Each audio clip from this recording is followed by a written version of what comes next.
Welcome back to Programming TV.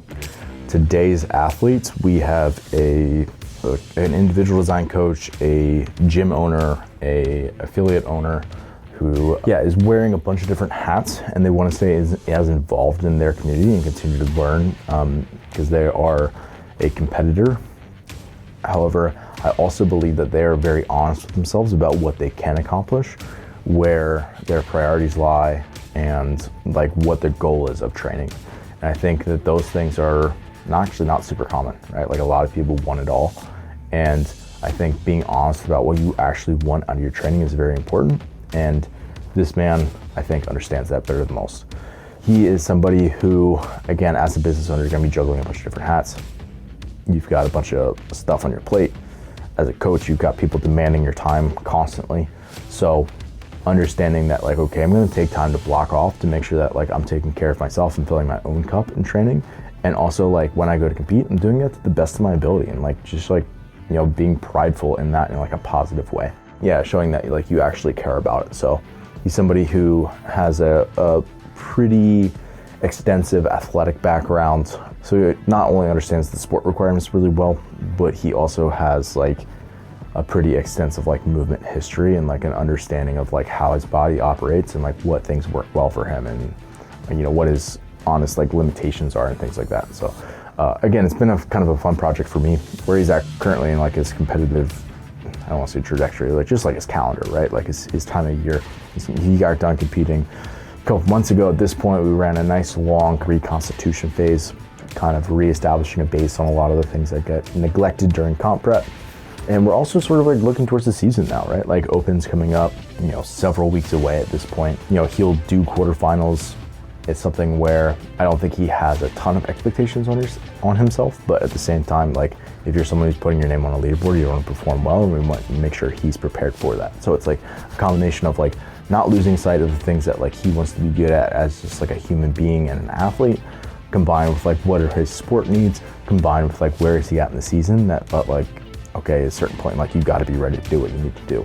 And I think as a coach, like I'm generally someone who tries to keep people not ready in terms of like tip-top shape year round, but like you're doing a lot of your sport movements the majority of the year because like that's the sport that you signed up to do.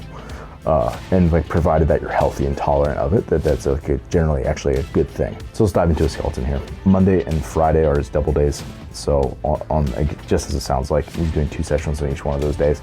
And on each of them, he's got a run in the morning. So basically he is gonna be doing a threshold run Monday morning, and then the PM he comes back and does a bunch of snatch development work, handstand push-up work, and some like hip accessory type things, right? So threshold runs are obviously, they can be challenging. I mean, obviously that's the goal of training as a whole, to kind of challenge you to make sure you're progressing and adapting to what you need to. But also it's like not so much that he can't come back and like feel good in the evening doing his lifting work. So, and that's obviously a big priority evening for him, right? Working on snatch strength, working on handstand push-up stuff, which is again, is a big priority for him. Longer guy, taller guy, so it's just gonna be a little bit more challenging in that way. Tuesday is a bunch of like hanging gymnastics and other sport movement combinations, right? It's like hanging gymnastics and other, really is what I put, right? And it's like, for me, I'm always thinking about like, okay, what haven't we touched recently? Trying to weave that into the program in a way that makes sense, and is also like biasing towards the most common couplets that you're gonna see in like a quarterfinals open type environment, but expanding exercise selection so it's not just the same repetitive patterns all the time that are gonna either lead to him being bored with his training or lead to overuse issues. So really trying to, within like kind of broadening that out a bit, whereas a lot of people, if I'm writing a skeleton for them, I'm trying to like go after like more narrow qualities. This one's a little bit more general, and I can have a little bit more wiggle room to play with things on a weekly basis for his Tuesday session. So basically hanging accumulation work and a bunch of like sport work on that day. And then on Wednesday, he has some clean and jerk work, some squatting, some kind of supportive strength work, and a bunch of like more so pressing variants on this day. So it might be a variation of strict press, it might be a bench press. It's just trying to get some handstand push-up carryover without having him just do handstand push-ups 3 times a week forever, right? Which would be, it's like not great for like orthopedic long-term health. And it's also just like, you know, you can only push up against that ceiling so many times so it's still being productive. Thursday is his rest day. Friday, as I said, is another double day. kind of a mixed running session on this morning, and then again, keeping it like moderate, like, usually like a cap around zone 4 type effort on that day. And then the PM again, snatch work first, squatting work, and then pressing and hinging conditioning. Saturday is the name game for him. Often has a group that he can train with at his gym, and they have a good time doing that. And then currently Sunday he's doing a recovery swim. So that's the outline this week. Let's dive in.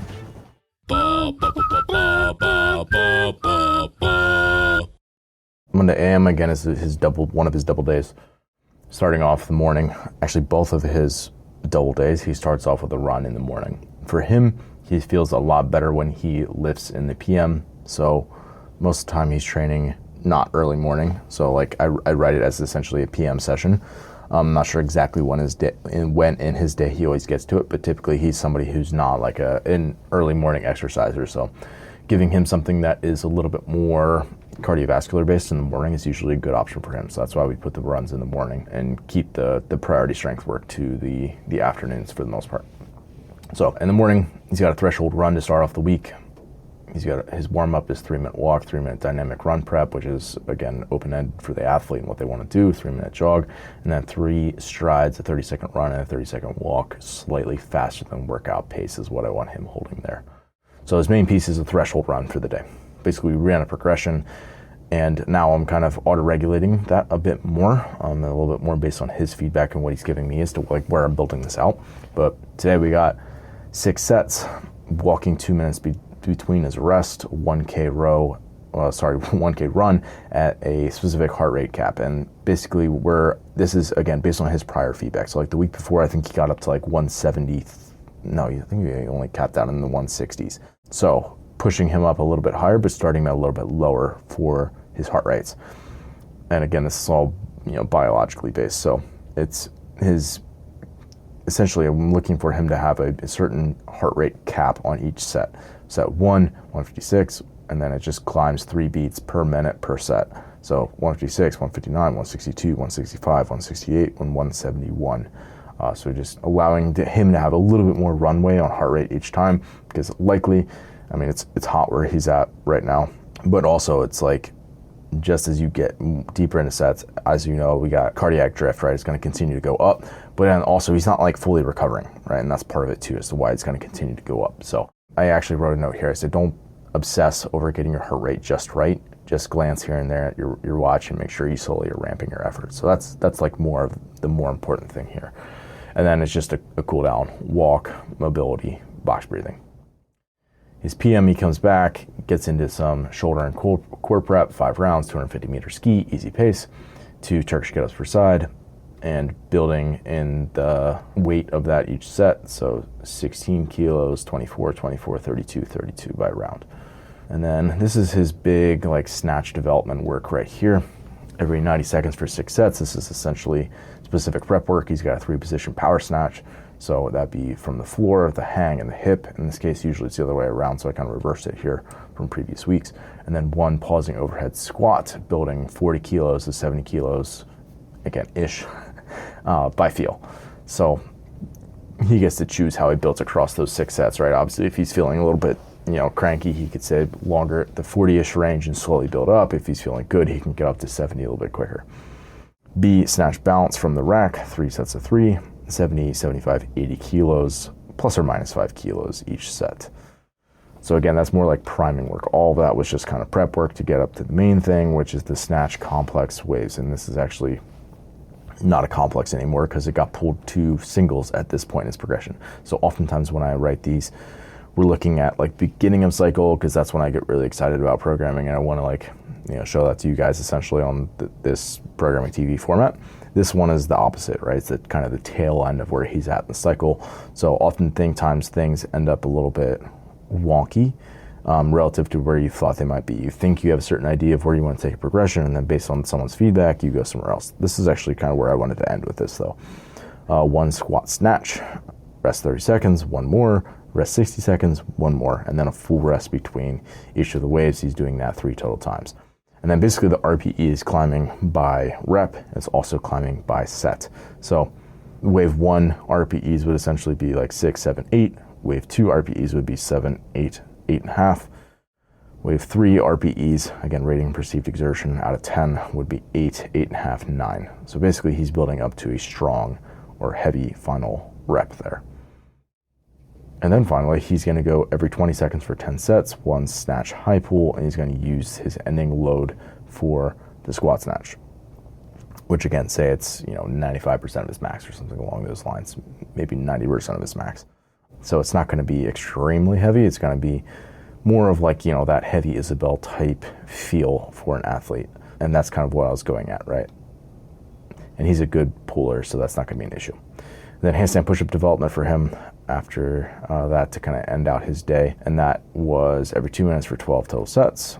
AMRAP until velocity loss of a wall-facing handstand push-up. And then AMRAP, and that was the odd sets. Even sets or AMRAP until velocity loss of a band-assisted strict handstand push-up. So he's just got handstand push-up variations every 2 minutes. And again, that's not very dense work, so we're gonna put him on a recovery ski at a low damper, easy pace for the remainder of each of those intervals. So say it takes him 30 seconds to get to the wall, kick up, do the reps, kick down, get back to the ski. He's gonna ski for 90 seconds each time at a low damper and easy pace.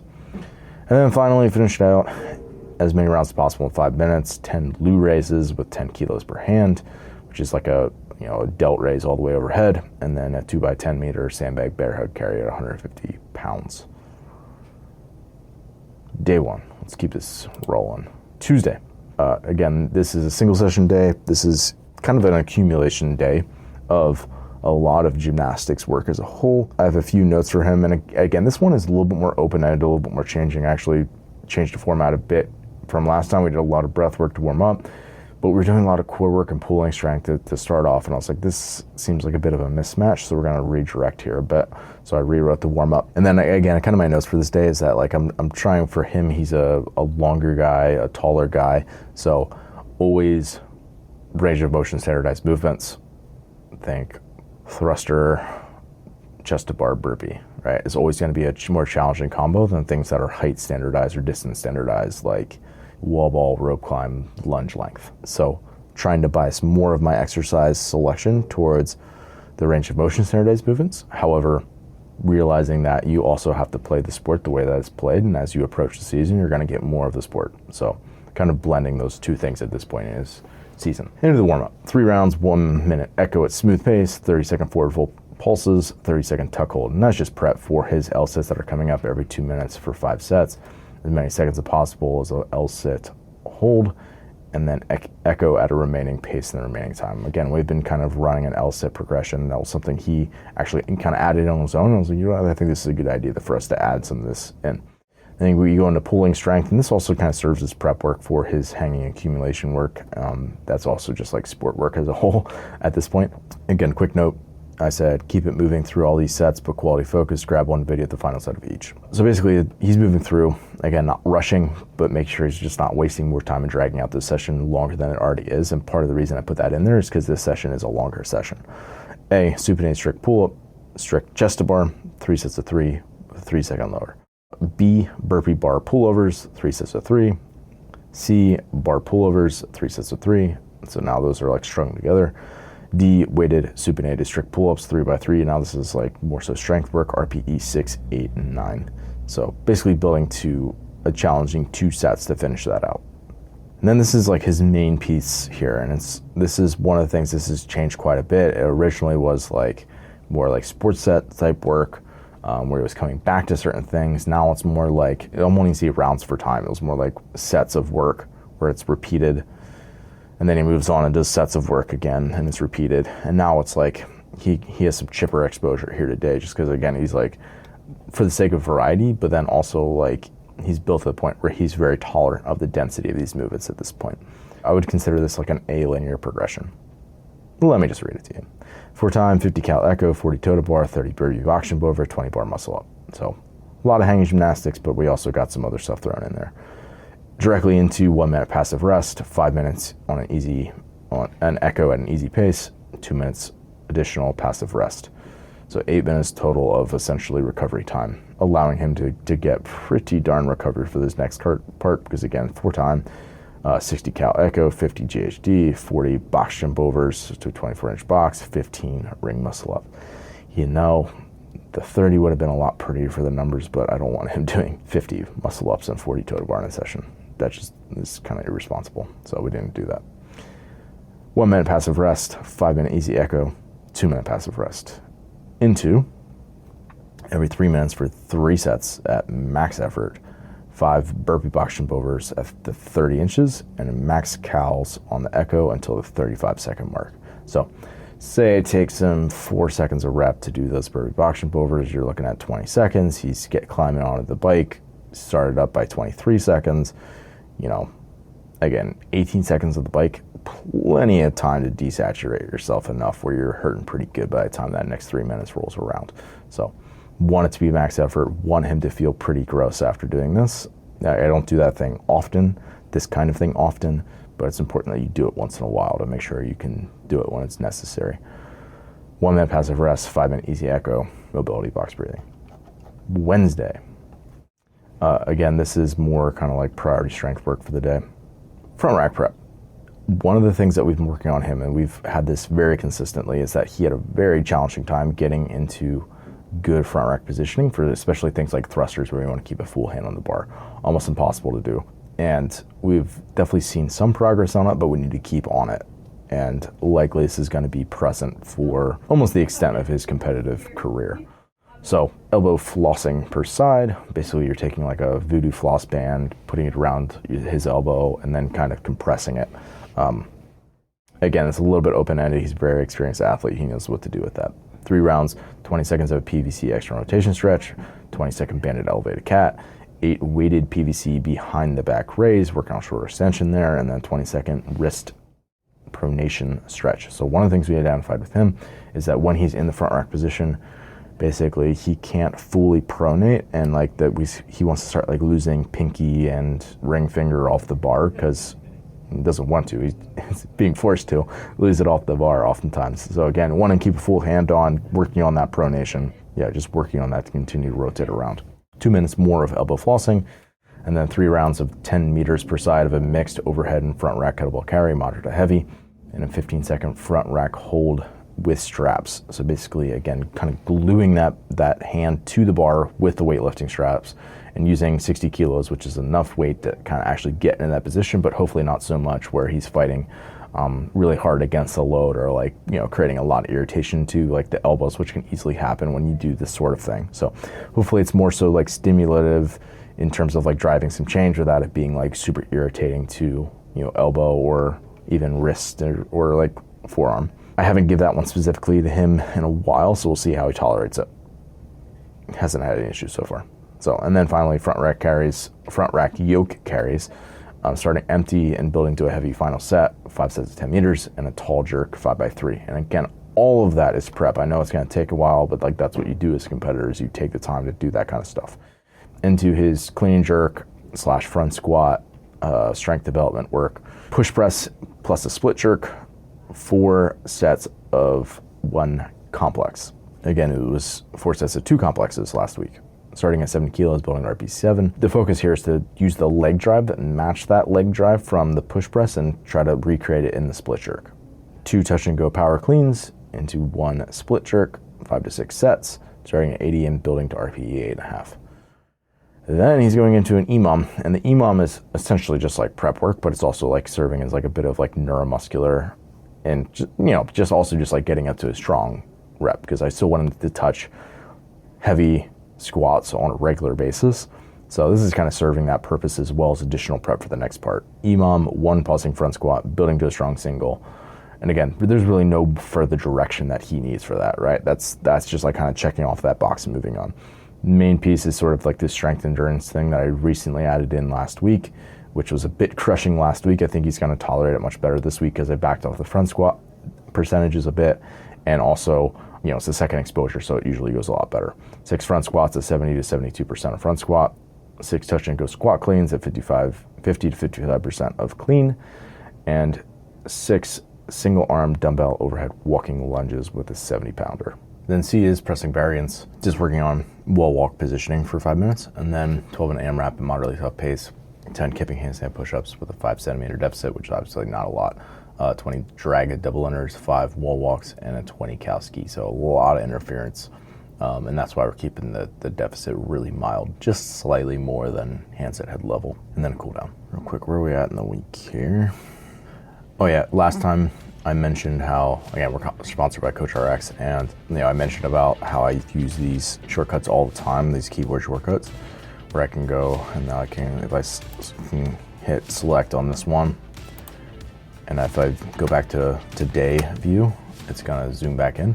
When I first started up, I have Windows, and the keyboard shortcuts weren't working on Windows. I actually reached out to the support. I was like, hey, I think we can get keyboard shortcuts on Windows. And one of the things that I really appreciate about Coach RX is that their tech team is extremely responsive, like always same day, getting back to you, like listening to what people have to say. They have like this pipeline essentially of like requests, things they're working on, things that they've rolled out, and they're very transparent about that process. And as a result of, maybe I wasn't the only one, but I was certainly one of the people that requested that keyboard shortcuts go on Windows, and now they're here. So they listened, and I think that's something that is not super common, that you get that kind of transparency and also just like input in what you're creating. So check out Coach RX. You can get a 14-day free trial if you go to the link below. Friday, we've got some mixed threshold work in the AM, aerobic prep, specific prep, and then going into 8 sets, 2 minutes of work, 30 seconds of rest. And again, that's just really a transition time and an opportunity for the heart rate to come down a little bit and kind of manage that work rest a bit more. So the first time through, put a little note, basically low zone 4 is the goal, sets 5 through 8. So the second time through, these mid to high zone 4 is the goal. So again, 2 minutes of work is the set 1, 6 ring muscle up plus running in the remaining time. And again, that's zone 4. And then 12 line facing burpee and skiing in the remaining time for set 2. Set 3, 8 burpee pull up and running in the remaining time.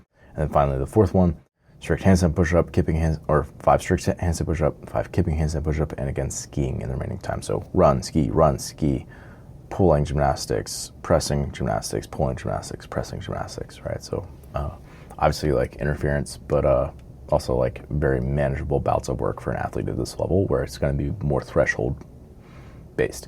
And again, one of the things, it's like if you're doing a double day, you can't just like crush the person on both sessions.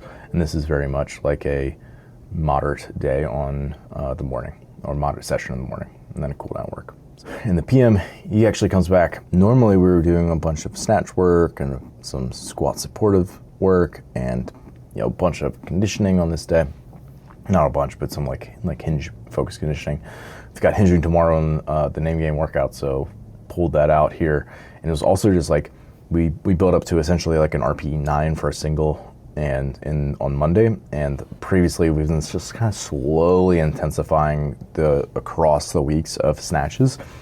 And this was one of those where I was just like, you know what would work really well here is a workout that we've done before, and I kind of serve it as a tester. And we've also been running a bunch of L-sits on that Tuesday session. So I was like, this is plenty of time away from those 2 sessions. It's coming off a rest day where he's gonna feel pretty fresh. The morning was very moderate. Let's give him a little bit of intensity here and see how things pan out. Again, it's hard to predict exactly when people are gonna feel good. And again, this isn't like a high pressure situation, but it will be an interesting tester to see where he's at. So 1K row at Olympic pace. This is all just prep work. Forward fold, biceps stretch, hamstring stretch, frog, saddle. And then going through our specific barbell prep that we use for the gym here. I'll attach the video. Snatches building to 70 to 75%, and L-sits in between. All this is just getting to the point where he's going to be doing the workout sit and reach.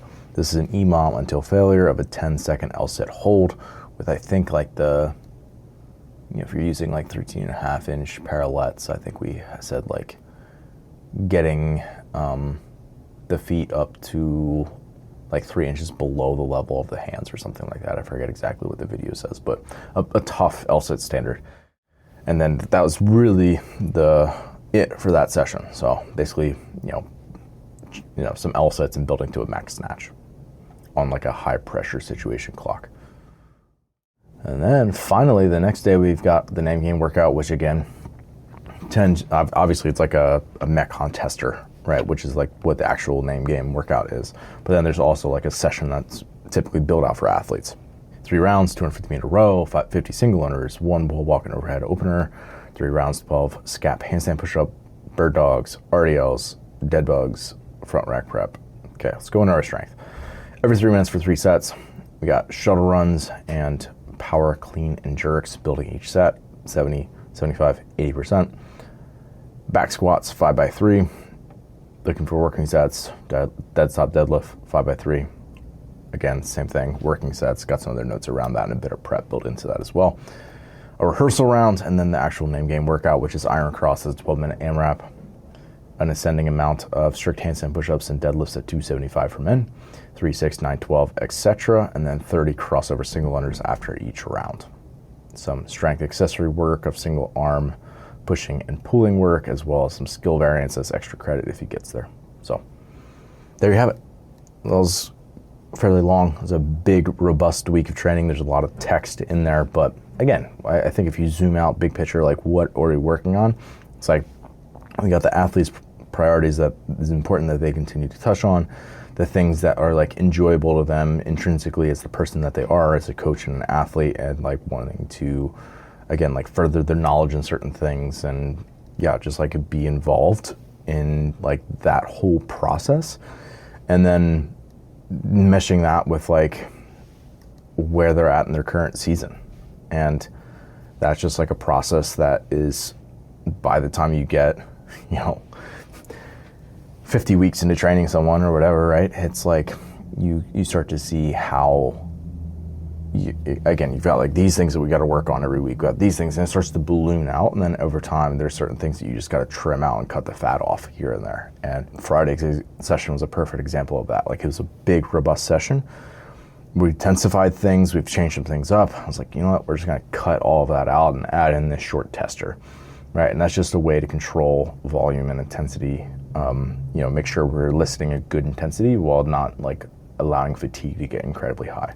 So again, not that any program is perfect, but we've seen some good results with him, so I'm excited to keep it going. So if you're someone who watched this, you enjoyed it, I have a bunch more of these videos. I will link to that playlist so you can check them out and continue to nerd out on programming TV. And if you're new around here, please subscribe. Thanks for watching. Stay the course.